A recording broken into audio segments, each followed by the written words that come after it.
Hello guys and welcome back to yet another video from Anshika Marketing, and this video is based on definite integration और जो indefinite integration part होता है calculus का वो हम already cover कर चुके हैं हमारी पिछली वीडियोस में.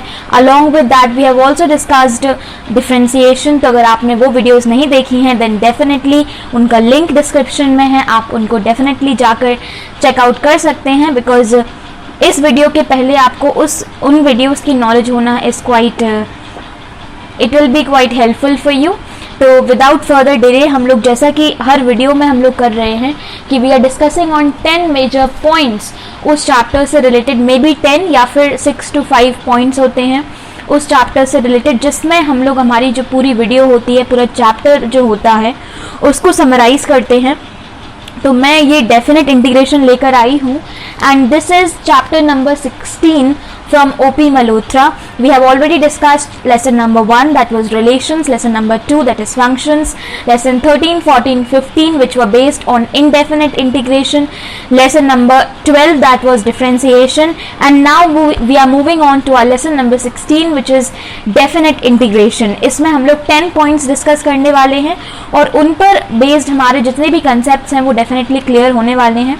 विथ एग्जाम्पल हम हर बार डिस्कस करते हैं, so similar will be the case this time. हम लोग एग्जाम्पल्स के साथ में डिस्कस करेंगे एंड ऑल्सो ये जो वीडियो है ये वन शॉट होने वाली है. दैट मीन्स पूरा जो डेफिनेट इंटीग्रेशन है वो आपका इसी वीडियो में समाप्त हो जाएगा. That means within a time frame of around 40 to 45 minutes to the maximum you will be done with the definite integration with examples, and then you can definitely practice certain questions, and in case you have any query, any doubts, then you can definitely comment them down in the comment section. You can also like our videos, you can subscribe to our channel so that you may get notified whenever we post another video related to your topics, and you can also share our video to as many people as you can, to everyone around you. Okay, so let's get started with this video. हम लोग discuss करने वाले हैं किस पर, definite integration पर.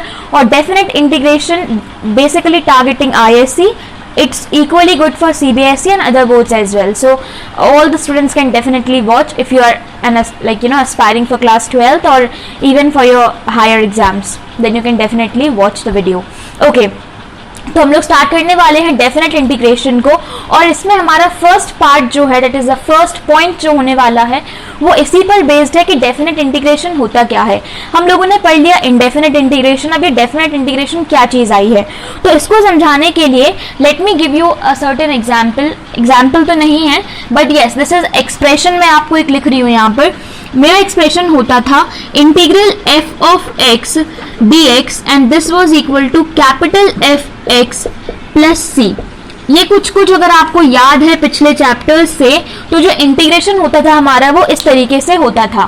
That means integral f of x dx that was equal to ये capital f of x आता है, लेकिन साथ में क्या लिख रहे थे हम लोग, प्लस c, यानी कि कांस्टेंट आता था. ये कांस्टेंट आने का रीजन क्या था कि हमारे मल्टीपल वैल्यूज, जैसे कि हमारे पास x to the power 7 dx है, या फिर हमारे पास integral of x to the power 7 plus 10 dx है, इन सब के आंसर हमको क्या मिल रहे थे, यहाँ पर जो वैल्यू आ रही थी वो क्या मिल रही थी, सेम मिल रही थी. तो उस जो प्रॉब्लम आ रही थी उसको अवॉइड करने के लिए basically what we were doing is, यहाँ पर इंटीग्रेशन नहीं, actually sorry I am so sorry, derivative जो हम लोग निकाल रहे थे इसका, तो जो वैल्यू आती थी हमको वो सेम मिलती थी. डेरिवेटिव सॉल्व करने पर ये जो वैल्यू आती थी वो क्या होती थी, हमारी सेम होती थी. इसका मतलब है ये जो भी आएगा उसका इंटीग्रेशन क्या होगा, ये वैल्यू होगी. यानी कि एक नंबर के मल्टीपल इंटीग्रेशंस पॉसिबल थे, बट ऐसा तो हो नहीं सकता है. वी आर टॉकिंग मैथ्स में बात कर रहे हैं हम, so we have to be do something logical, right. तो क्या करा इस प्रॉब्लम को अवॉइड करने के लिए कि हमारे को मल्टीपल आंसर्स ना मिले, so what we did was कि हमने एक कांस्टेंट इंट्रोड्यूस कराया c. और इस कांस्टेंट c का क्या मतलब हुआ, इसका ये मतलब हुआ कि इस f of x जो हमारा निकल कर आया है इंटीग्रल, इस इंटीग्रेशन में जो आंसर मिला है हमको, जिसको हम लोग एंटी डेरिवेटिव बोलते हैं, इसके अलावा एक कांस्टेंट भी है जो कि कोई भी नंबर हो सकता है, it can be 0 as well. Okay, तो ये हमारे को प्रॉब्लम फेस करने को मिली थी इनडेफिनेट इंटीग्रेशन में, जिसको अवॉइड करने के लिए हमने क्या करा था, इस कांस्टेंट c को लगाया था. ये हुआ क्यों था, ये इसलिए हुआ था बिकॉज इनडेफिनेट इंटीग्रेशन में हमने हमारी जो रेंज थी या फिर हम बोल सकते हैं हमारी जो लिमिट थी उसको डिफाइन नहीं किया था कि हम इंटीग्रेशन तो कर रहे हैं बट कहां से कहां तक इंटीग्रेशन कर रहे हैं ये हमने डिफाइन नहीं किया था। और वही जो डेफिनेशन है हमारे जो लिमिट्स है उसको डिफाइन करने की जो प्रोसेस है उसको हम फॉलो करते हैं डेफिनेट इंटीग्रेशन में। तो सिंपल सा इतना सा अंतर आता है इनडेफिनेट और डेफिनेट इंटीग्रेशन में कि डेफिनेट इंटीग्रेशन में हमारी जो लिमिट्स होती है अपर लिमिट की हमें टॉप कहाँ तक जाना है एंड लोअर लिमिट की हमारा फंक्शन नीचे कहाँ तक जाने वाला है वो क्या होती है डेफिनेट इंटीग्रेशन में डिफाइन होती है। इसकी वजह से डेफिनेट इंटीग्रेशन में हमको ओनली वन आंसर मिलता है। That means only one answer is possible when you are solving definite integration, whereas when you are solving indefinite integration आपको मल्टीपल आंसर मिल सकते हैं।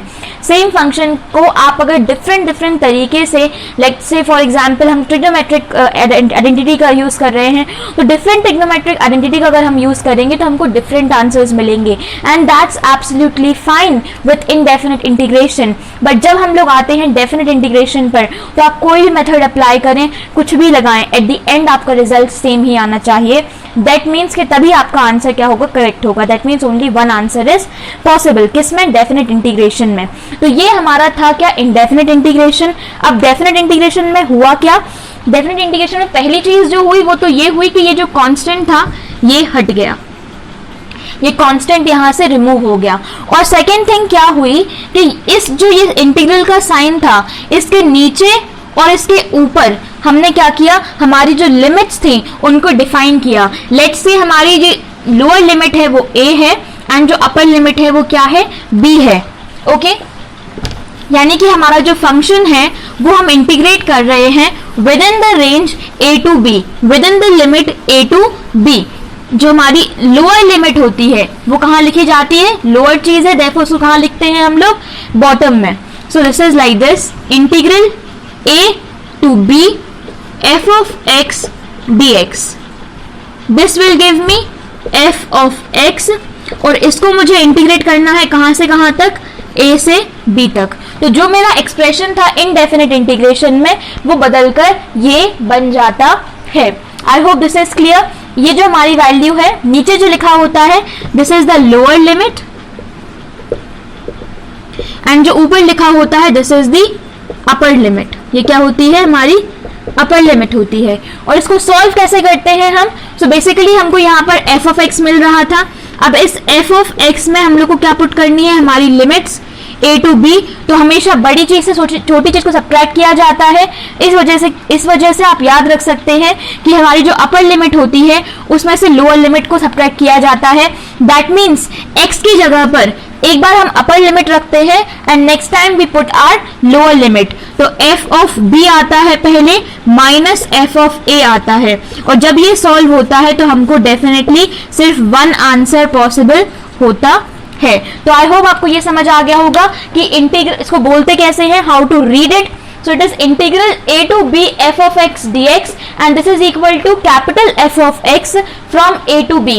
जब हम इसको इंटीग्रेशन को सॉल्व कर लेंगे उसके बाद हम लोग को लिमिट पुट करनी होगी। Then we will put x की प्लेस पर first we will put our upper limit and then we will put our lower limit and therefore my question gets resolved to f of b minus f of a and once we solve this हमारा answer आ जाएगा। So this is what we do in case of definite integration. Let's take few examples इसको समझने के लिए।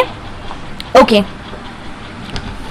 So I hope ये चीज आपको बहुत ज्यादा क्लियर हो चुकी है कि डेफिनेट इंटीग्रेशन में होता क्या है एक्चुअली।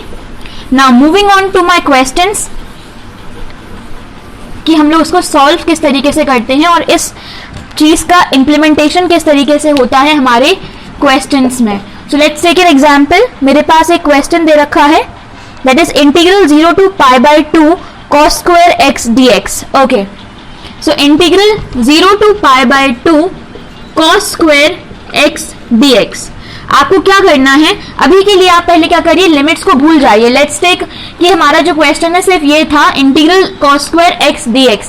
इसको हम सॉल्व कैसे करते थे विद द हेल्प ऑफ हमारी ट्रिग्नोमेट्रिक आइडेंटिटीज, जो कि मैंने आपको similar question I think I have explained to you in the previous video in the integral part 2।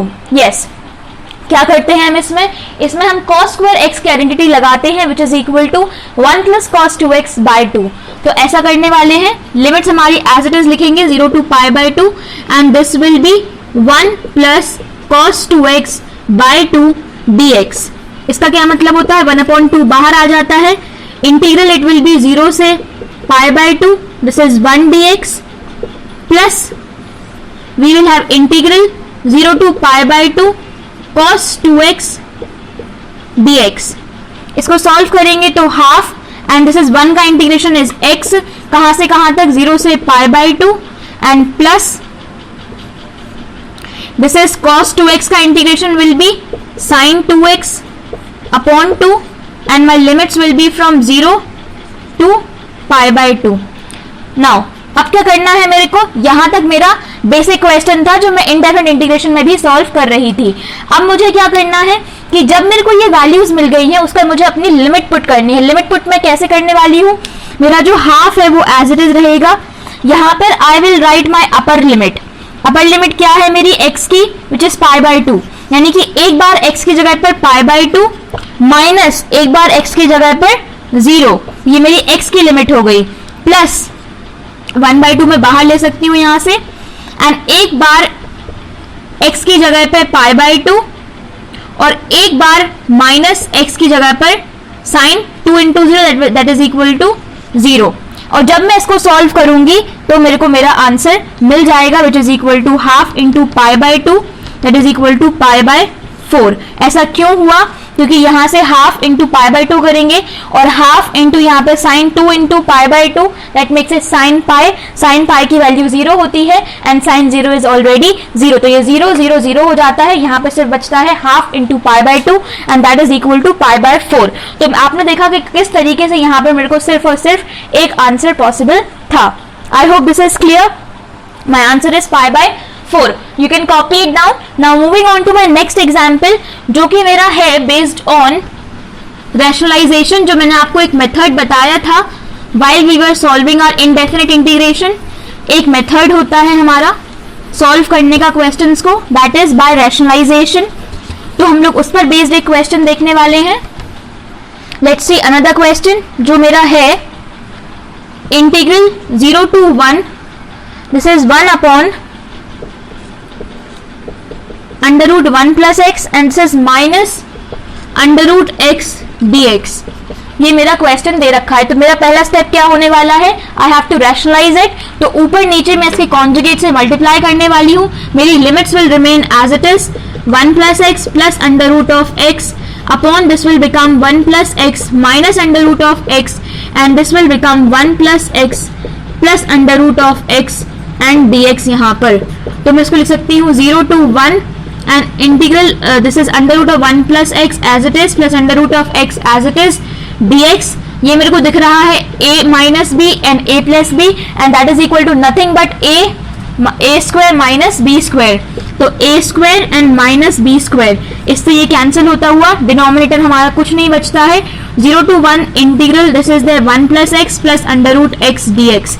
अब मुझे सिंपली इसको सॉल्व करना है, तो इसको सॉल्व करती हूँ जब मैं, तो मेरे को आंसर मिलते हैं 1 plus X to the power 3/2 upon 3/2 plus X to the power 3/2 upon 3/2। और इसकी मेरे को लिमिट्स जो है वो कहां से कहां तक है, 0 to 1। Now I can see कि मैं 2/3 को बाहर ले सकती हूँ, so I will take my 2/3 outside और फिर मैं लिमिट पुट करूंगी। लिमिट कैसे पुट करनी है मुझे, 1 प्लस एक्स की जगह पर एक बार 1, therefore it is 1 plus 1 to the power 3/2, this is there, plus x to the power x, that means 1 to the power 3/2 and minus sign, then 1 plus 0 that is equal to 1 to the power 3/2 and again a minus sign, x to the power 3/2 that is 0 to the power 3/2। तो यहां से मेरे को मिलता है ये 1 से 1 cancel होता है, 0 की पावर 0 है तो 0 ही रहने वाला, this is 2 to the power 3/2। So my answer is 2/3 into 2 to the power 3/2, that's my answer. तो मेरे को एक ये आंसर यहाँ से भी मिलता है। तो तो आई होप कि आपको ये सेकंड वाला सोल्यूशन भी समझ आया होगा।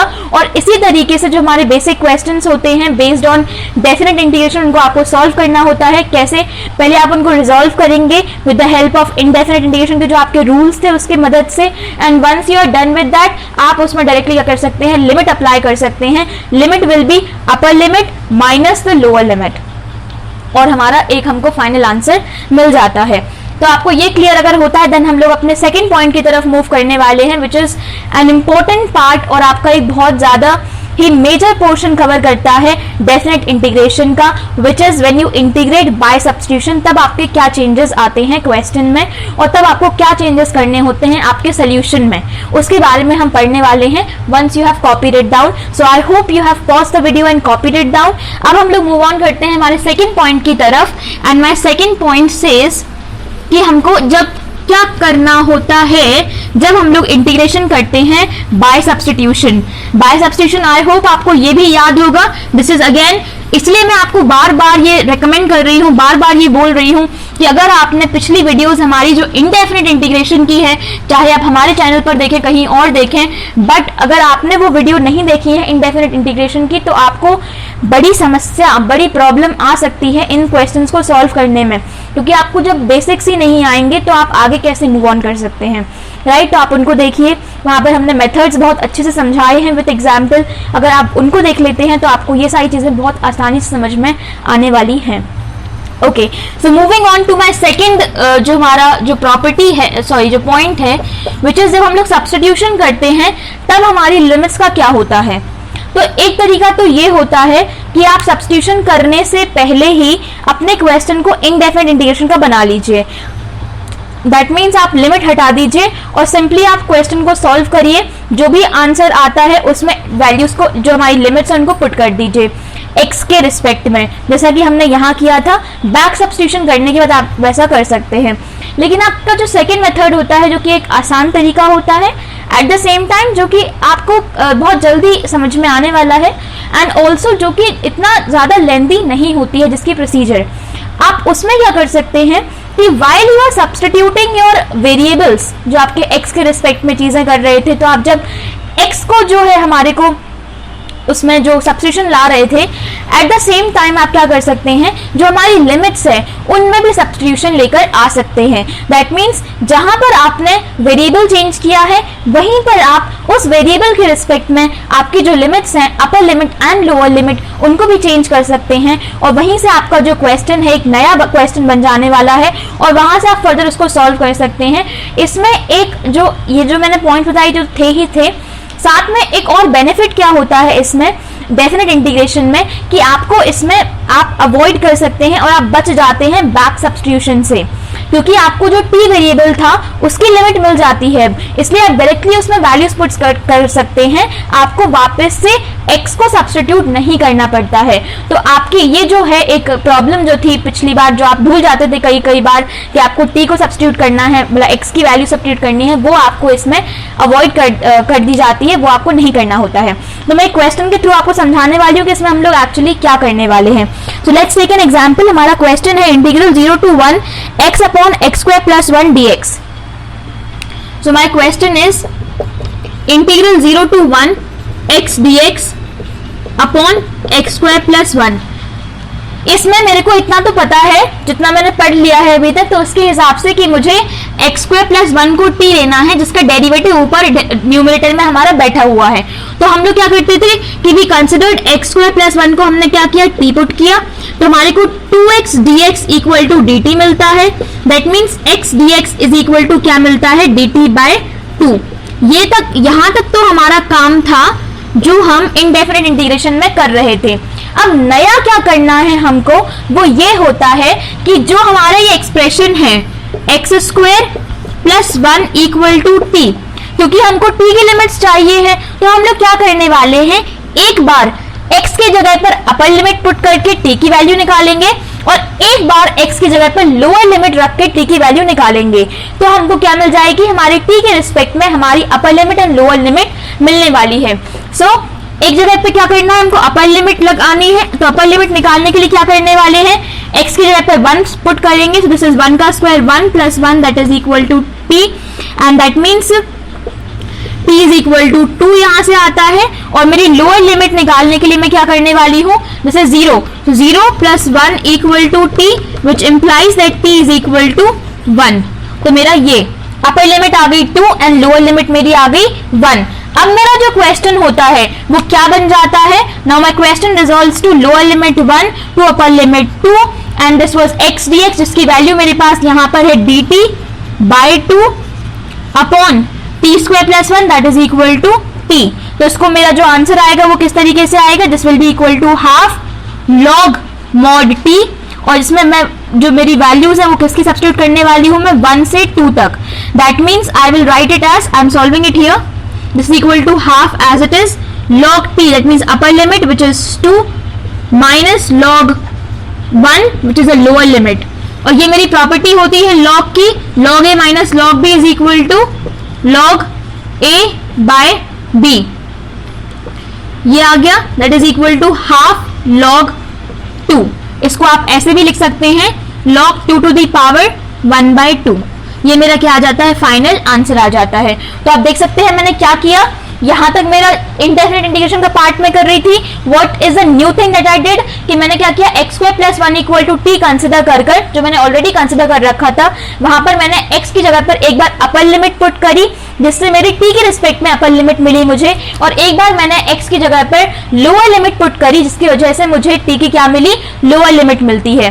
तो आई होप आपको ये समझ आ गया। फिर मेरी जो न्यू वैल्यूज आ गई लिमिट्स की, उसको मैं पुट करके मेरा एक नया क्वेश्चन तैयार हो जाता है। उस नए क्वेश्चन को मुझे सॉल्व करना है, और आप देख सकते हैं यहाँ पर मेरा जो t आया था, इसको मुझे वापस से x के टर्म्स में सब्स्टिट्यूट करने की जरूरत, रिप्लेस करने की जरूरत नहीं पड़ी। दैट मीन्स बैक सब्स्टिट्यूशन को मैंने अवॉइड कर दिया इन केस ऑफ डेफिनेट इंटीग्रेशन। तो आप ये देख सकते हैं, ये वाला मेरा एक question. Now after solving this evaluation by substitution, I have got another example for you इस पर बेस्ड, और फिर हम लोग मूव करेंगे हमारे थर्ड एंड फोर्थ प्रॉपर्टी पर, जिन पर बेस्ड कोई क्वेश्चन ऐसा सच होते नहीं है, बट मैं फिर भी आपको बता दूंगी। So let's move on to my next example,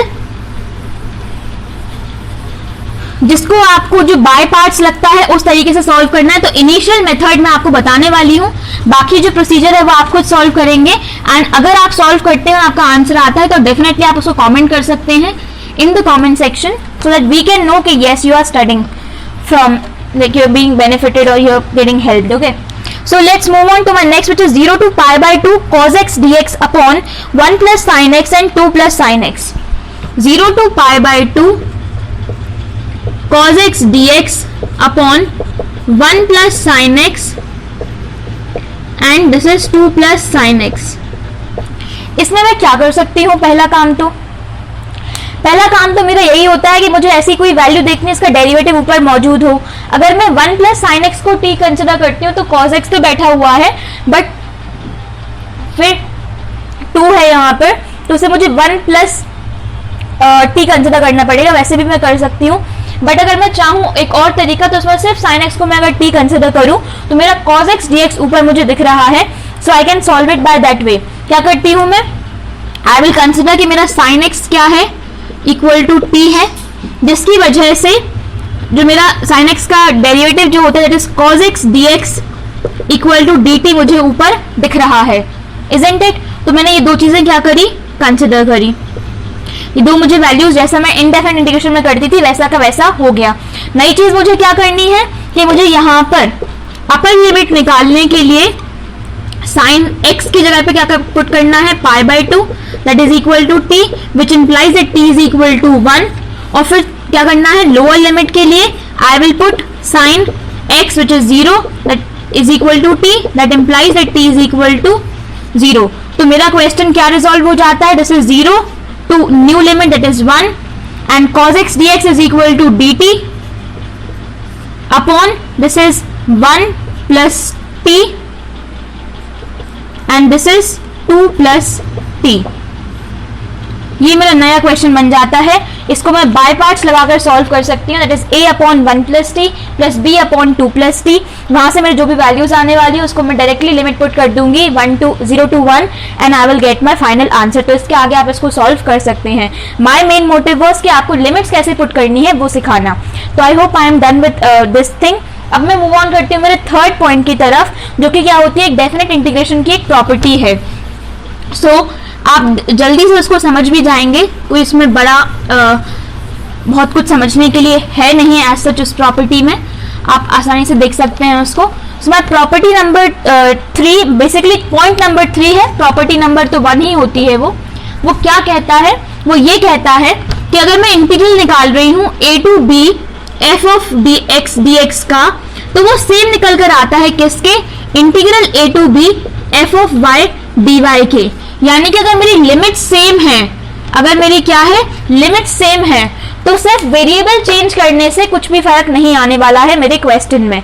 क्यों नहीं आने वाला है कोई भी फर्क, क्योंकि एट द एंड तो आपको क्या पुट करना है, लिमिट्स पुट करनी है।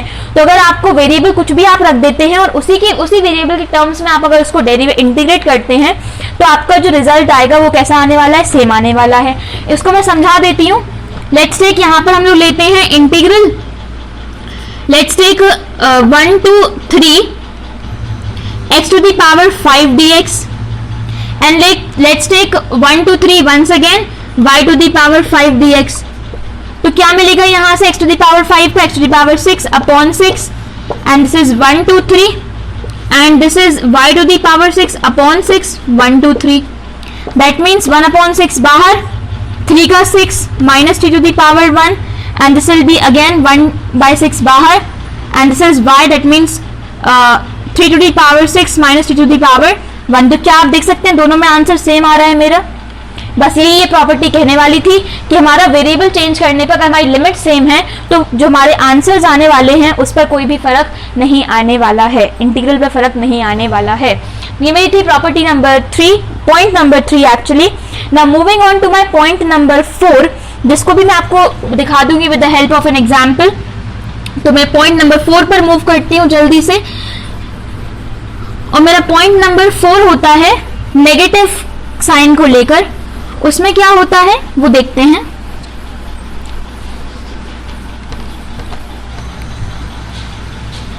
पॉइंट नंबर 4 है ये मेरा। इसमें अगर मैं इंटीग्रल ले रही हूं a to b f of x dx, ये बराबर होता है minus of integral b to a f of x dx। इसमें क्या किया है मैंने जो मेरी लिमिट्स थी उनको इंटरचेंज किया है, यानी कि मेरी जो अपर लिमिट थी उसको मैंने लोअर लिमिट बना दिया है और लोअर लिमिट को अपर लिमिट बना दिया है।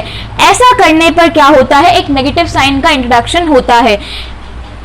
इसको मैं सॉल्व करती हूँ एक एग्जाम्पल के थ्रू। तो वो एग्जाम्पल कुछ भी ले लेते हैं हम लोग यहाँ से। लेट्स टेक हमारा let's take 0 to 1 x square dx। Okay, ये मुझे एक तरफ सॉल्व करना है, दूसरी तरफ मैं सॉल्व करने वाली हूँ 1 to 0 x square dx। तो यहाँ पर मेरे को मिलता है क्या, x to the power 3 upon 3 and my limits will be 0 to 1 and here I will be getting x to the power 3 upon 3, my limits will be 1 to 0।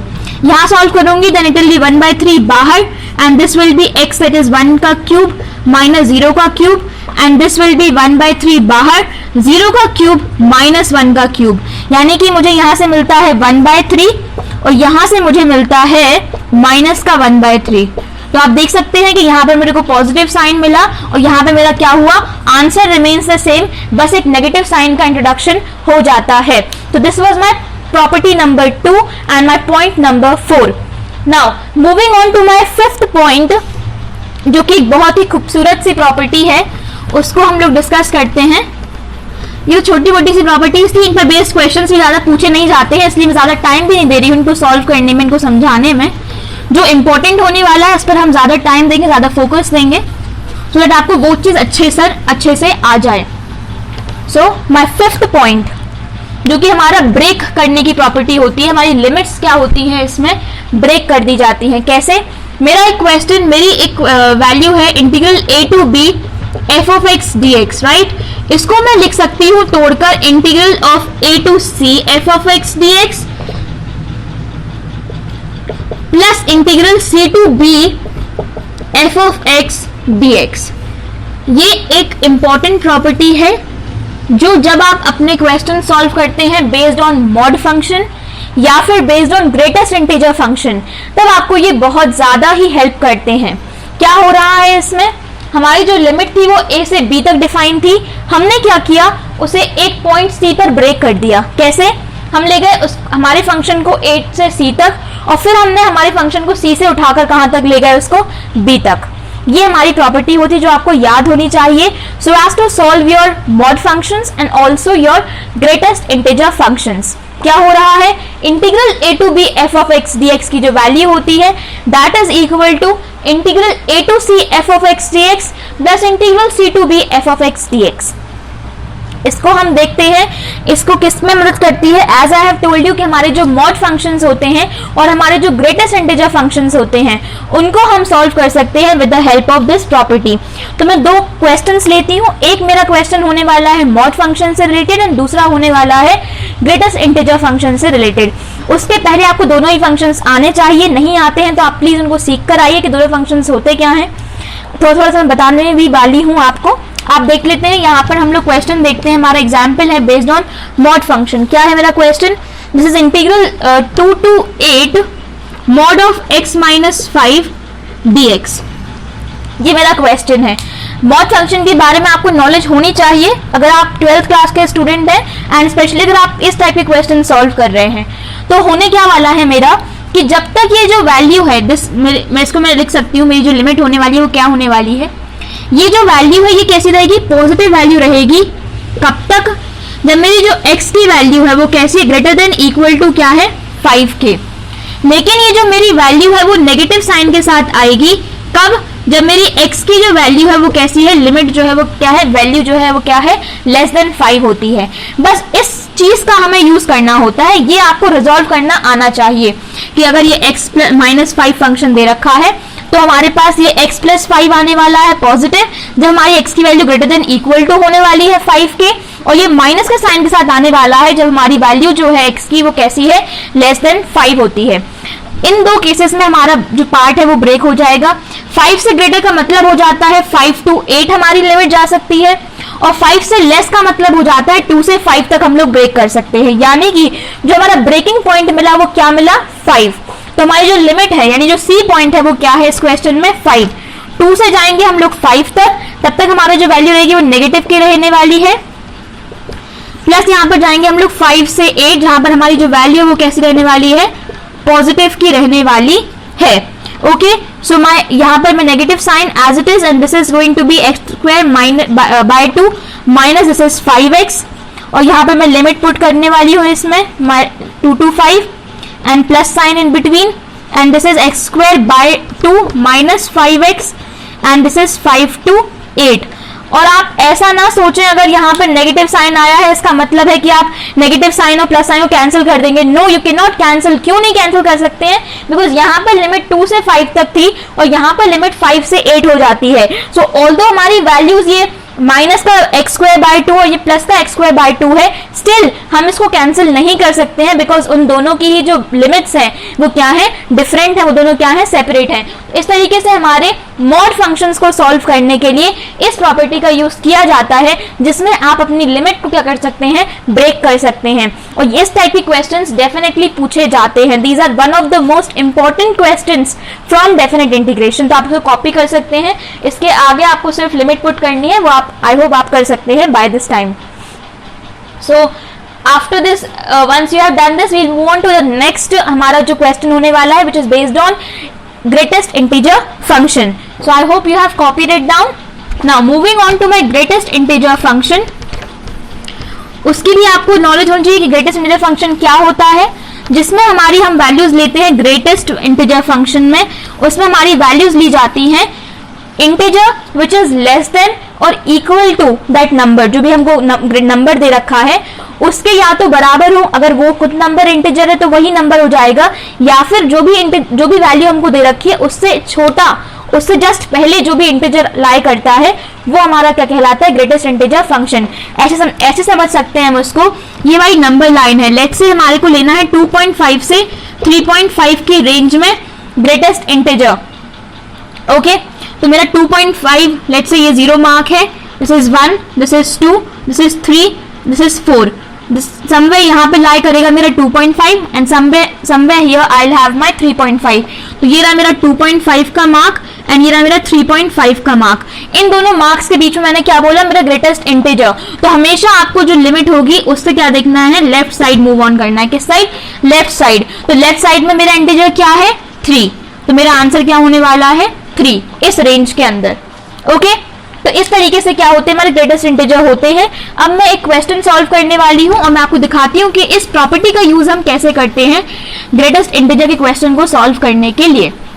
So my example is integral 0 to 3.5 greatest integer x dx। Integral 0 to 3.5 greatest integer x dx। तो आपको क्या होना है, पहले तो पता होना चाहिए कि लिमिट कैसे ब्रेक होगी। तो कैसे ब्रेक करेंगे हम इसको, 0 से 1, 1 से 2, 2 से 3 and then finally from 3 to 3.5। ये हमारी लिमिट्स ब्रेक होने वाली है। सो 0 से 1 तक, देन 1 से 2 तक, देन 2 से 3 तक एंड देन फाइनली 3 से 3.5 तक। अगर मैं बात कर रही हूं 0 से, अगर मैं बात कर रही हूं किसकी, 0 से 1 तक की, तो इसमें greatest integer which is less than और इक्वल टू दिस वैल्यू क्या होगा, 0, इसमें 1, इसमें मेरे को क्या मिलने वाला है 2 और यहाँ पे क्या मिलने वाला है 3। तो बस इतनी सी बात थी कि मेरा जो क्वेश्चन हो गया वो कैसे रिजॉल्व हो गया। 0 से 1 जाऊंगी मैं, जब मेरी ग्रेटेस्ट इंटीजर x की वैल्यू क्या होगी, 0 dx होगी। फिर मैं 1 से 2 तक जाऊंगी, जब क्या वैल्यू होगी, 1 dx होगी। फिर मैं 2 से 3 तक जाऊंगी, जब मेरी वैल्यू क्या होगी, 2 dx होगी। और फिर मैं 3 से 3.5 तक जाऊंगी, जब मेरी वैल्यू क्या होगी ग्रेटेस्ट इंटीजर की, 3 dx। तो इसको मैं सॉल्व कर सकती हूँ, I will get my answer. तो इस तरीके से आपने क्या किया, अपनी लिमिट को जो 0 से 3.5 दे रखी थी ओरिजिनली इनिशियली, उसने उस लिमिट को आपने क्या किया है, within these 4 parts break कर लिया ग्रेटेस्ट इंटीजर में। और अगर आप सोचें डायरेक्टली आप इसको सॉल्व कर देंगे, you can not solve these questions directly, you will get a straight away 0। तो आपको इसी मेथड को फॉलो करके सॉल्व करना होगा। लिमिट्स को आपको ब्रेक करना आना चाहिए। इस तरीके से आप 3.5 तक, 0 से 3.5 तक जाएंगे। इसमें आप ग्रेटेस्ट इंटीजर अपना सिलेक्ट करेंगे और फर्दर फिर आपको इसको इस तरीके से आप लिखकर हमारा फर्दर सॉल्व कर सकते हैं। तो ये हमारा क्वेश्चन था किस पर बेस्ड, इस प्रॉपर्टी पर बेस्ड। तो हमने एक क्वेश्चन देखा मॉड फंक्शन का and my second question was based on greatest integer function. Now moving on to my sixth point, जो कि क्या है, एक और डिफरेंट प्रॉपर्टी है and which is again a very useful property. अभी की जितनी भी प्रॉपर्टीज आगे आने वाली है सारी की सारी बहुत ज्यादा यूजफुल प्रॉपर्टीज हैं, इसलिए I am giving utmost focus on them. तो आप उनको ध्यान से पढ़िएगा। So moving on to my sixth point, which is based on my next property, और इसके based मैं questions देखने वाली हूँ कि क्या क्या होते हैं। सिक्स्थ प्रॉपर्टी है जिसमें हमारी लिमिट्स का सम कर कर जो हमारा वेरिएबल था उसे सब्ट्रैक्ट कर दिया जाता है और हमारा वो न्यू क्वेश्चन एक तरह से हम कह सकते हैं कि बन जाता है। और इसी सिक्स्थ प्रॉपर्टी से निकल कर आती है सेवेंथ वाला पॉइंट। इसी सिक्स्थ पॉइंट से निकल कर आता है हमारा सेवेंथ वाला पॉइंट। तो मेरी प्रॉपर्टी क्या है, सिक्स्थ, लेट्स से मेरी लिमिट्स थी a to b f of x dx। ये जो होता है किसके बराबर होता है, integral a to b f of a plus b minus x dx के किसके बराबर होता है। ये लिमिट्स का सम करके सब्ट्रैक्ट करना है किसको, हमारे वेरिएबल को। लिमिट्स का सम करके सब्ट्रैक्ट करना है किसको, हमारे वेरिएबल को।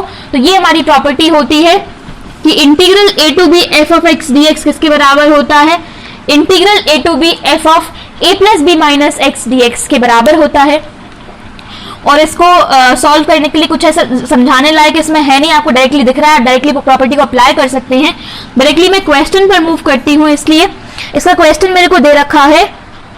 Okay, so my question is, और ये क्वेश्चंस बहुत आसान होते हैं, मैं आपको ये भी बता दूं, उनके जो क्वेश्चंस होते हैं ये बहुत ज्यादा ही क्या होते हैं, आसान होते हैं। ज्यादातर सारे ही क्वेश्चन का आंसर जो मुझे इसमें इसमें तो नहीं मिलने वाला है, देखते हैं। हाँ, लिमिट्स के पहले जो चीज मिलने वाली है वो सब में मिलती है, ऑलमोस्ट सब में मिलती है।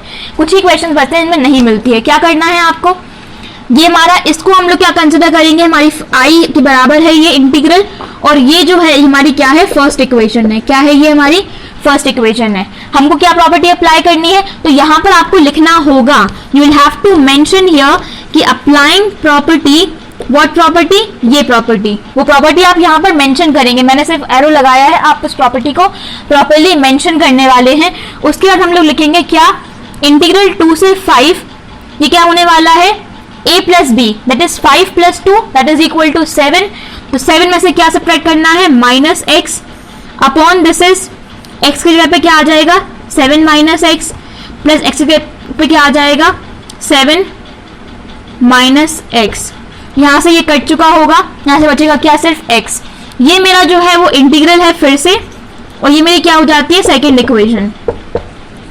अब आप देखेंगे कि adding equation first and second, तो मैं फर्स्ट प्लस सेकेंड अगर मैं ऐड करती हूं तो मेरे को क्या मिलने वाला है, I will straight away gate के मेरा जो 2i की वैल्यू है वो किसके बराबर है, 2 से 5 integral x plus under root 7 minus x upon under root x plus under root of 7 minus x dx। ये दोनों वैल्यूज कट जाएंगी ऊपर नीचे, और मेरा ये बचता है फर्दर किसके बराबर, 2 से 5 1 dx के बराबर, और इसको मैं सॉल्व कर सकती हूँ। ओके, कैसे सॉल्व करने वाली हूं मैं इसको,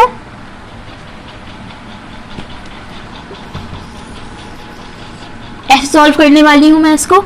this 2i is equal to, ये x आ जाएगा कहां से कहां तक, 2 से 5 तक, therefore 2i is equal to 5 minus 2, i is equal to 3/2। ये मेरा क्या हो गया, फाइनल आंसर हो गया, i इक्वल टू 3/2।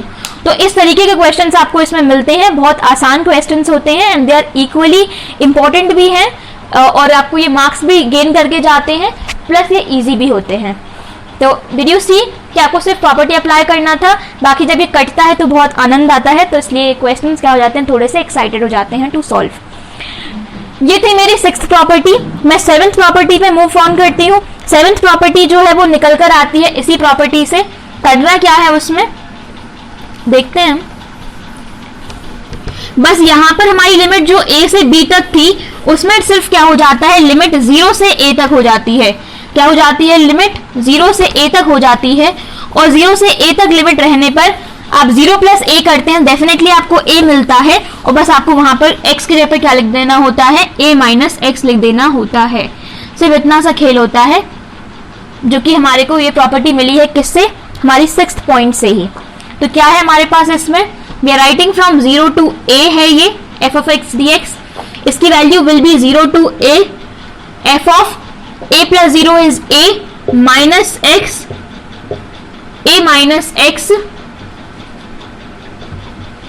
dx।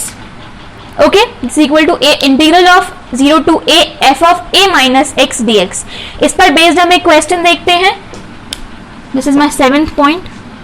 एक एग्जाम्पल देखती हूं मैं। मेरा क्वेश्चन दे रखा है यहाँ पर, integral 0 to pi by 2 sine x upon sine x plus cos x dx। Okay, integral 0 to pi by 2 sine x dx upon sine x plus cos x. As usual हमको क्या करना है, this is equal to i and this is my first equation. Okay, now मैं क्या करूंगी, applying this property आप लिख देंगे वहां पर। तो मेरा जो ये क्या था, फर्स्ट i था। अब इसको प्रॉपर्टी को अगर मैं अप्लाई करूंगी then this will be 0 to pi by 2 and this is sine of 0 plus pi by 2 is pi by 2 minus x upon sine of pi by 2 minus x plus cos of pi by 2 minus x dx and this is equal to I yes sin 90 minus theta क्या होता है, cos theta. तो this is equal to 0 से पाई by 2 cos x dx sin 90 minus theta again cos x and cos 90 minus theta is sin theta. ये मेरा किसके बराबर आ गया, I के बराबर, and this is my second equation. This is my second equation. Now I will add my first plus second equation. When I do so, क्या होने वाला है कि 2i, this 2i will become equal to क्या, 0 से पाई by 2 sin x plus cos x upon sin x plus cos x dx। ये दोनों again cancel हो जाते हैं मेरे। तो 2i इक्वल टू, यहां से बचता है integral of 1 dx which is equal to x, x की लिमिट 0 से पाई बाई 2, फाइनली मेरा i की वैल्यू आ जाती है पाई बाई 4। तो मैं जो बोल रही थी आपसे कि ज्यादातर आंसर आपको ये मिलते हैं तो इन टाइप के क्वेश्चन ज्यादातर आंसर आपको क्या मिलते हैं, π/4। या तो आपका वैल्यू जो है वो रिजॉल्व होकर आ जाएगी इंटीग्रल ऑफ 1 dx, वहां से आप लिमिट अप्लाई कर सकते हैं, या फिर आपको डायरेक्टली ही आंसर सब में ही क्या मिलने वाला है आपको π/4। तो अगर π/4 आंसर आता है तो आप समझ जाइए कि हाँ सही कर रही हूं मैं। तो ये इस तरीके से क्वेश्चन होते हैं बेस्ड ऑन 7th पॉइंट। आप देख सकते हैं दिस वाज आल्सो, इसमें कुछ भी बहुत ज्यादा डिफिकल्ट नहीं था, कुछ भी बहुत ज्यादा टिपिकल नहीं था इस क्वेश्चन के बारे में। इजी क्वेश्चन था, लेंदी था थोड़ा सा, और लेंदी होने के साथ साथ इसलिए आपको ये पॉइंट जो है क्वेश्चन वो क्या करता है, मार्क्स देकर जाता है। तो आप इसको कॉपी डाउन कर सकते हैं। अगर आपको कुछ समझ नहीं आता है देन डेफिनेटली आप उसको कमेंट भी कर सकते हैं। I will try explaining to you. तो ये मेरा 7th पॉइंट था। Now moving on to my 8th point. अब मैं 8th पॉइंट में जो मूव करती हूँ, ओके, तो 8th पॉइंट जो है मेरा वो एक बहुत ही ज्यादा इंपॉर्टेंट प्रॉपर्टी है मेरे डेफिनेट इंटीग्रेशन की। माय 8th पॉइंट जिसमें आपकी जो लिमिट्स है वो क्या हो जाती है, एक तरह से अपर लिमिट हाफ कर दी जाती है। तो ये बहुत ज्यादा अच्छे क्वेश्चंस इससे निकल कर आते हैं। जब भी आपकी लिमिट पाई में दे रखी होती है, अपर लिमिट ज्यादातर पाई में दे रखी होती है, उसको π/2 में कन्वर्ट करने के लिए आप ज्यादातर इस प्रॉपर्टी को अप्लाई करते हैं। देखते हैं ये प्रॉपर्टी है क्या, इसमें क्या होता है। This is my 8th point. क्या होता है बेसिकली, जब मेरा क्वेश्चन दे रखा है, मेरी जो लिमिट से रखी है 0 to 2a f(x) dx, इसको मैं लिखती हूं किसके बराबर, 0 to a f(x) dx plus 0 to a f(2a minus x) dx के बराबर। ओके, ये आप देख सकते हैं this is equal to 0 to a f(x) dx plus 0 to a f(2a minus x) dx। आप ये कॉपी डाउन कर सकते हैं। पहले तो ये प्रॉपर्टी, इस पर बेस्ड मैं क्वेश्चन देखती हूँ और क्वेश्चन आप आसानी से सॉल्व कर सकते हैं इसका।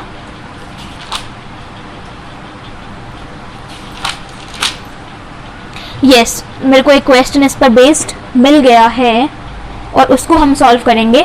नाउ उस क्वेश्चन को सॉल्व करने से पहले एक चीज और देख लेते हैं हम यहाँ पर कि इस प्रॉपर्टी के 2 पॉइंट्स हैं। पहला पॉइंट इसका क्या है, पहला पॉइंट इसका ये है कि अगर हमारा जो इंटीग्रल ऑफ 0 to a, नहीं बेसिकली अगर इंटीग्रल नहीं लगाना है आपको, डायरेक्टली आप देख सकते हैं अगर f(2a minus x) की वैल्यू f(x) के बराबर होती है, अगर ये पॉइंट है, अगर ऐसा कंडीशन होती है तो क्या होगा कि जो इंटीग्रल 0 से 2a f(x) dx था वो किसके बराबर बन जाएगा, 2 times integral 0 to a f(x) dx के। अभी मैं समझाती हूँ इसको, let me right it down first. और अगर f(2a minus x) की वैल्यू माइनस टाइम्स f(x) के आती है देन क्या होने वाला है, मेरा जो इंटीग्रल है 0 से 2a f(x) dx वो डायरेक्टली स्ट्रेट अवे क्या होने वाला है, अंडा, दैट इज 0। क्या हो रहा है इसमें आप देख सकते हैं, मैंने आपसे अभी थोड़ी देर पहले बोला था कि इस प्रॉपर्टी का हम यूज करते हैं हमारी अपर लिमिट को हाफ करने के लिए। अपर लिमिट को हाफ कैसे कर सकते हैं, ऐसा थोड़ी कुछ भी कर देंगे हम क्वेश्चन में, नहीं। कैसे करा जाता है कि अगर जो हमारी वैल्यू थी f(2a minus x) की, ये दे रखा है यहाँ पर f(2a minus x), अगर ये वैल्यू एग्जैक्टली इक्वल होती है f(x) की, तो डेफिनेटली आप देख रहे हैं कि किसके बराबर हो जाएगा, 2 times f(x) dx के बराबर। और लिमिट क्या थी मेरी, 0 से a, जो कि प्रॉपर्टी कहती थी। तो यानी कि इनिशियली जो आपकी वैल्यू 2a थी वो अब क्या हो जाती है, सिंपली a बचती है, यानी कि होगी ना हाफ। तो this is what I was trying to explain you कि अगर ऐसा केस बनता है, और ज्यादातर केस ऐसे ही बनने वाले हैं क्योंकि आपको क्वेश्चन ही ऐसे पूछे जाने वाले हैं जिसमें आप प्रॉपर्टी, जिसमें आपकी जो लिमिट होने वाली है अपर लिमिट, उसको आप क्या कर सकते हैं, हाफ कर सकते हैं। तो ये प्रॉपर्टी अप्लाई होगी यहाँ पर, और ये 0 से 2a तक जो लिमिट थी वो क्या बन जाती है, अब जो क्वेश्चन है वो 0 से 2a तक था, वो क्या बन जाता है, 2 times इंटीग्रल ऑफ 0 से a तक, यानी कि लिमिट क्या हो गई हमारी, हाफ हो जाती है f(x) dx के बराबर। ओके, और सेकंड केस में क्या होता है, अगर ये जो पूरी वैल्यू थी मेरी f(2a minus x) की, ये माइनस ऑफ f(x) के बराबर अगर हो जाती है then plus f(x) and minus f(x) cancel हो जाएंगे और मेरा स्ट्रेट अवे आंसर क्या आ जाएगा, 0। तो ये पूरे इंटीग्रल की वैल्यू क्या मिलने वाली है मेरे को, डायरेक्टली 0। तो ये मेरे 2 पॉइंट्स थे इस प्रॉपर्टी के, आप इनको नोट डाउन कर सकते हैं, फिर हम इस पे बेस्ड एक क्वेश्चन सॉल्व करने वाले हैं। अगेन मैं इस प्रॉपर्टी को रिपीट करती हूँ क्योंकि ये one of the most important and one of the most useful properties होती है डेफिनेट इंटीग्रेशन के लिए। क्या हो रहा है इसमें, फर्स्टली क्या है कि हमारी जो लिमिट है 0 से 2a तक है, इंटीग्रल क्या है f of x dx। इसको हम लोग क्या लिख सकते हैं, this could be written as integral 0 से a f of x dx plus integral 0 से a f of 2a minus x dx। अब क्या होगा, अगर हमारी f of 2a minus x की वैल्यू किसके बराबर है, f of x के बराबर है, तो जो हमारा इंटीग्रल था 0 से 2a f of x dx बराबर किसके हो जाएगा, 2 टाइम्स इंटीग्रल 0 से a f of x dx के। और अगर हमारा जो वैल्यू थी f of 2a minus x की वो बराबर होती है माइनस f of x के, तो हमारा जो इंटीग्रल था 0 से 2a f of x dx directly क्या हो जाता है, स्ट्रेट अवे 0 बन जाता है। Okay, now moving on to my question. मैं इस पोर्शन को रब करने वाली हूँ और हम इस पर बेस क्या करने वाले हैं, एक क्वेश्चन सॉल्व करने वाले हैं। So I will rub this portion, आप इसको कॉपी कर लिया होगा आई होप।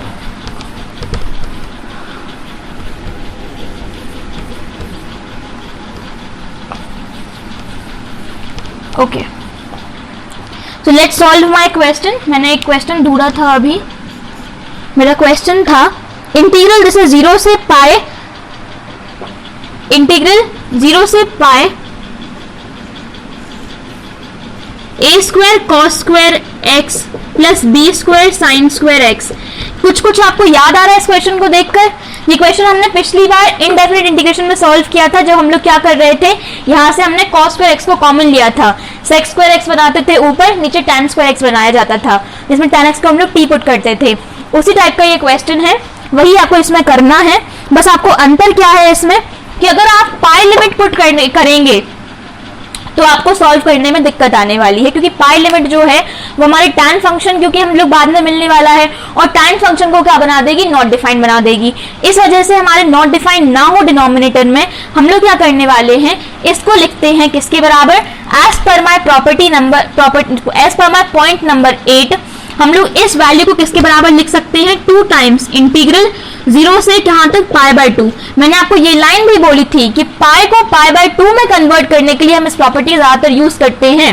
तो ये क्या हो जाएगा, 2 टाइम्स इंटीग्रल 0 से pi by 2 dx as it is, and upon it will be a square cos square x plus b square sine square x। Okay, इस प्रॉपर्टी को अप्लाई करके आप इस पॉइंट तक पहुंच जाते हैं। बस इसके बाद सॉल्व करना आपको खुद से भी आता है। क्या करना है, हमको इसके बाद डायरेक्टली हम क्या करेंगे, cos स्क्वायर x को कॉमन लेंगे और 1 अपॉन cos स्क्वायर x बन जाएगा sec स्क्वायर x।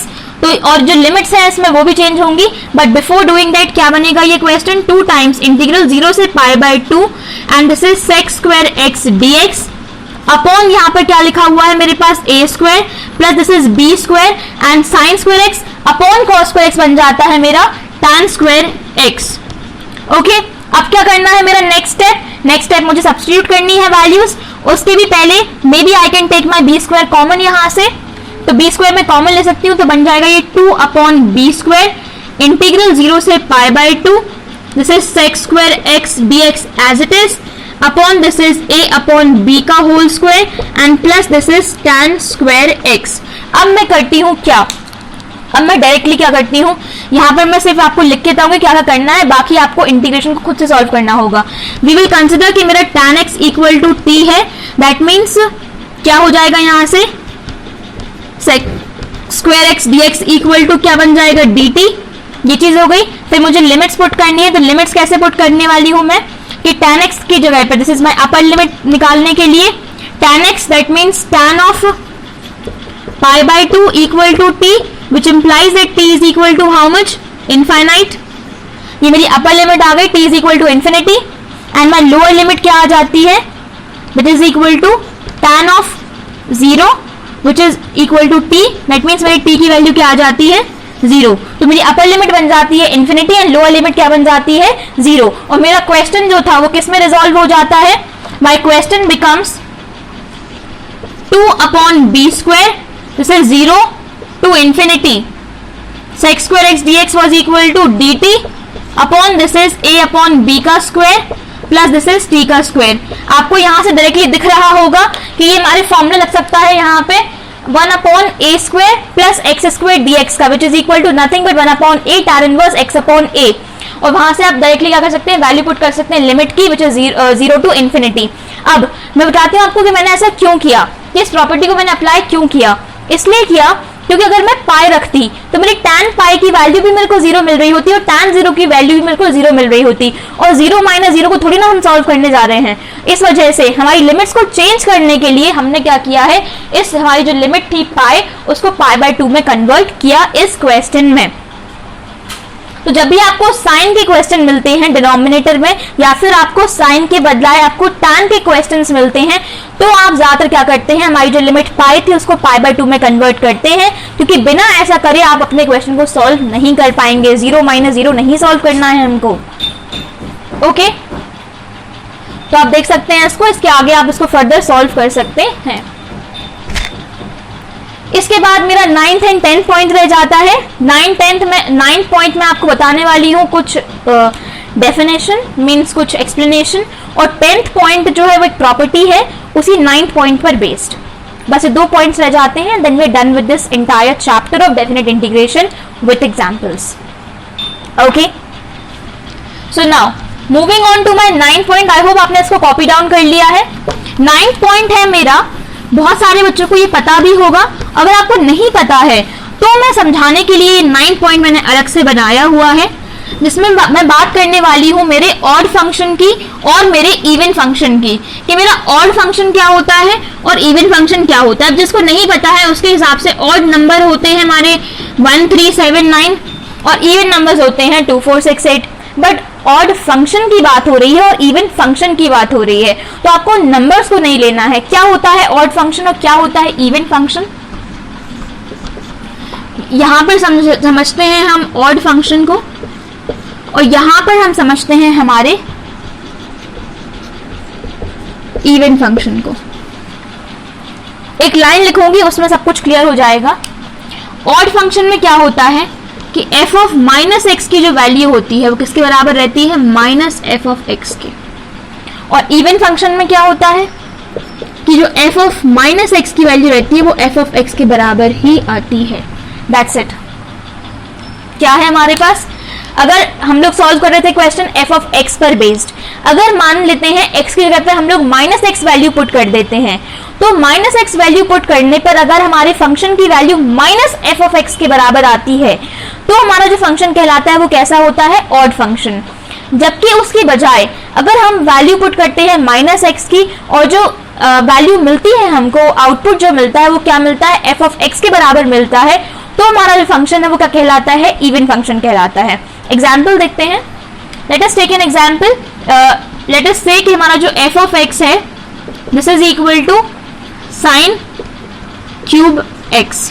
ओके, ऐसा है, तो एफ ऑफ माइनस एक्स क्या हो जाएगा, यहां से साइन क्यूब माइनस एक्स, जिसकी वैल्यू किसके बराबर आएगी, minus of sine cube x के, और minus of sine cube x क्या है मेरा, minus times F of x, यानी कि क्या मिला, एफ ऑफ माइनस एक्स किसके बराबर मिला, minus times F of X के, यानी ये फंक्शन कैसा हो गया मेरा, ऑड फंक्शन हो गया ये।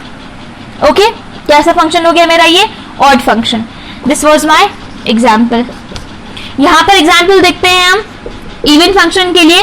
लेट अस कंसिडर कि एफ ऑफ एक्स की वैल्यू जो है that is equal to let's say cos x. Simply क्या है मेरे पास, कॉस एक्स है। अब क्या होगा कि एफ ऑफ माइनस एक्स की वैल्यू निकालूंगी मैं, this will be equal to cos of minus X, और F of minus X is equal to cos X ही आएगा ये, and this cos X this is equal to F of X, therefore my F of minus X is equal to F of X के बराबर आया, और इस point से क्या मिलता है कि this is an even function. कैसा फंक्शन है ये मेरे पास, ये एक इवन फंक्शन है। तो ये मेरा डिफरेंस होता है ऑड फंक्शन में और इवन फंक्शन में। ऑड फंक्शन में F of minus X is equal to minus times F of X, and even function में F of minus X is equal to F of X. Now इस जो concept था, ये जो explanation था, इस पर बेस्ड मेरा आता है क्या, 10th point which is my property from definite integration. तो हम उसकी तरफ मूव करते हैं कि वो क्या है। That is my last point, 10th point, which is also the last property है मेरे लिए फ्रॉम डेफिनेट इंटीग्रेशन। और इसके बाद मेरा ये चैप्टर जो है वो खत्म हो जाता है with properties.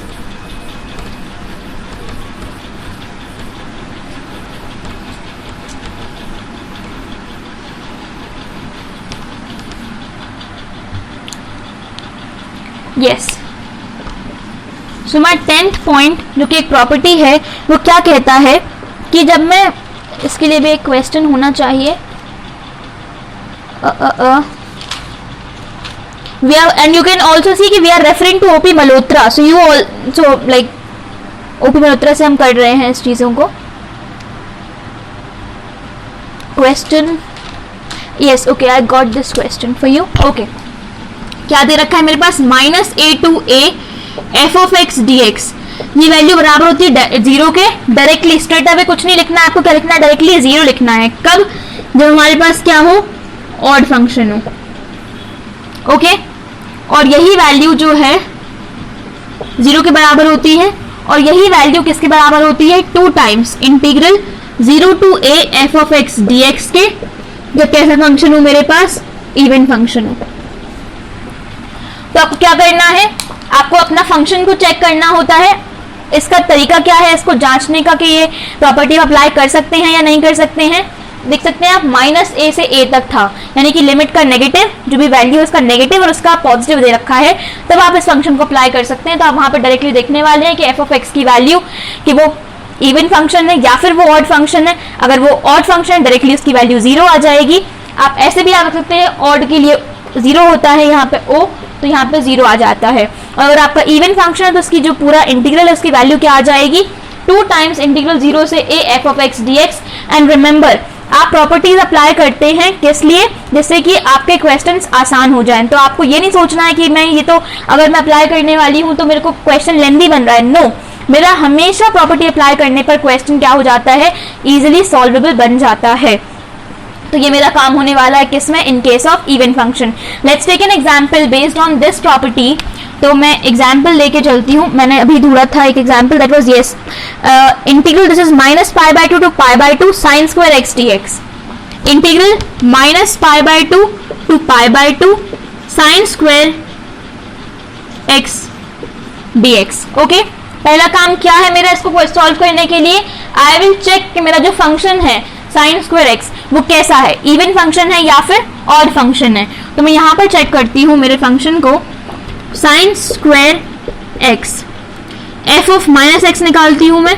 This will be equal to sin square -x. अगर यहां पर होता sin of -x तो मेरी वैल्यू आ रही होती माइनस का sin x, लेकिन क्योंकि माइनस का sin x इंटू माइनस का sin x मुझे पॉजिटिव बना देगा, तो ये वैल्यू मेरी किसके बराबर आएगी, this will be equal to sin square x, यानी कि f of x के बराबर. और क्योंकि मेरा f of -x किसके बराबर आ गया है, f of x के बराबर आ गया है, और इस वजह से क्या होगा कि ये जो मेरा फंक्शन है वो कैसा बन जाता है, इवन बन जाता है. कैसा बन जाता है, इवन. आपको ये रफ वर्क नहीं है, ये आपको यहाँ शो करना होगा, तभी जाकर आप अपनी प्रॉपर्टी को अप्लाई कर सकते हैं. I was not having enough space, इसलिए मैंने वो वहां पर दिखाया है, आपको यहीं पर दिखाना है in the fair work. Okay, तो ये कैसा हो जाता है, मेरा इवन फंक्शन हो जाता है. अब बस डायरेक्टली क्या होती है, अप्लाइंग द प्रॉपर्टी. आपको लिखना होगा कि आफ्टर अप्लाइंग दिस प्रॉपर्टी हमको इस रिजल्ट मिल रहा है, this is 2 times 0 to π/2 and sin square x dx. और अब तक आपको sin square x को सॉल्व करना आ ही गया होगा. कैसे सॉल्व करते हैं इसको हम लोग, बाय अप्लाइंग ट्रिग्नोमेट्रिक आइडेंटिटी के sin square x की वैल्यू जो है मेरी किसके बराबर होती है, 1 - cos 2x/2 के बराबर होती है. तो मैं क्या अप्लाई करने वाली हूँ, 2 टाइम्स 1 - cos 2x/2 0 से π/2 एज इट इज dx. ये 2 से 2 गेटिंग कैंसल्ड. यहाँ पे डायरेक्टली मेरे पास बचता है सिंपली क्या, x माइनस का sin 2x/2, और मैं अपनी प्रॉपर्टी जो मेरी लिमिट्स है उसको अप्लाई कर सकती हूँ. फाइनली मेरे को ये यहाँ पे कुछ आंसर मिल जाएगा. तो ये क्वेश्चन था किस पर बेस्ड, इस प्रॉपर्टी पर बेस्ड. ऐसे ही आप देख सकते हैं हमारे ऑड फंक्शन की भी प्रॉपर्टी लगा सकते हैं आप, और आपको डायरेक्टली उसमें तो कुछ करना ही नहीं पड़ेगा, बस आपको दिखाना है कि हमारा फंक्शन ऑड है, और बस आपको डायरेक्टली उसकी जगह पे क्या लिख देना है, 0 लिख देना है. Yes, of course after writing कि आपकी ये प्रॉपर्टी लगाने के बाद, after applying property number this, and आपको प्रॉपर्टी को डिफाइन करना है किस तरीके से क्या प्रॉपर्टी होती है. फिर आप अपनी डायरेक्टली प्रॉपर्टी लगाकर इसको सॉल्व कर सकते हैं, या फिर इसको डायरेक्टली 0 रख सकते हैं. एंड ऑल्सो आपको यहाँ पर इवन फंक्शन है वो या ऑड फंक्शन है, ये भी आपको दिखाना होगा इन द फेयर वर्क. यहाँ तक मेरी जितनी भी प्रॉपर्टीज थी बेस्ड ऑन डेफिनेट इंटीग्रेशन वो हमने सॉल्व कर ली हैं. जितने भी मेरे एग्जाम्पल्स थे उन पर बेस्ड वो मैंने सॉल्व करे. ये 1 शॉट वीडियो थी बेस्ड ऑन डेफिनेट इंटीग्रेशन. जो एंटायर चैप्टर था हमारा उसको हमने जस्ट 1 वीडियो में सॉल्व किया है. आई होप आपको ये पसंद आएगी वीडियो और आपके लिए ये हेल्पफुल होने वाली है, बिकॉज विथ एग्जाम्पल्स आपको ये सॉल्व कराई गई है. Now after solving questions based on this, अगर आपको कोई डाउट्स आते हैं देन डेफिनेटली आप उसको कमेंट कर सकते हैं. Definitely you can like our videos, you can share to your family, to your friends, to your relatives, to as many people as you feel like, and you can definitely subscribe to our channel so that you get notified whenever we post another video. And till then, keep watching our channel, and thanks for watching. Happy learning.